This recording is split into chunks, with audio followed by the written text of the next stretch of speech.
Shangrong hasteo bubagra phai shok phai kahinkeno Tipra Mothani MLA Montri EM Rongnati 16 Finance Commission ni meeting khlaika bubagra Agotlani State Guest House to bubagra shwaikhnarika koktuma thumne rokno tabugo edisiwo direct fund rija gyakho or direct fund no tubunani bagino bo kok chapanda khlaika Finance Commission ni tei bo shwaikhnarika Government of India ADC ni hamkraini bagai bushuk wansokjak tei ADC wo direct fund tubunani Tripura sarongni hamkrai khlainani bagino or nangkukmani kokcha panda khlaijak khani tabuk borok nasingnai Government of India bahai khlaiya predomui ADC wo borok direct fund rohornai abun borok nasingi tongnai osani kokcha panda wo manjaka Montri Bisuketu Debbarma bubagra sakbai thamu manjaka tei butongka MLA Paul Dangshu tei EM Suhal Debbarma EM Runal Debbarma no khobui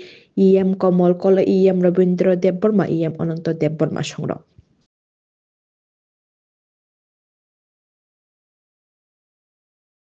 commission से वही बात हुआ है कि direct funding होना चाहिए ADC में। हम लोगों को आर्टिकल 280 से जो गवर्नमेंट ऑफ इंडिया का प्रोविजन है, government of India has to give us direct funding. आज के दिन 68% of Tripura is ADC area, लेकिन फाइनेंस सिर्फ 1.7% का बजट का आता है। ये सब बात हुआ है। अब देखते हैं कि फाइनेंस कमीशन अपना रिपोर्ट गवर्नमेंट ऑफ इंडिया को कब देता है।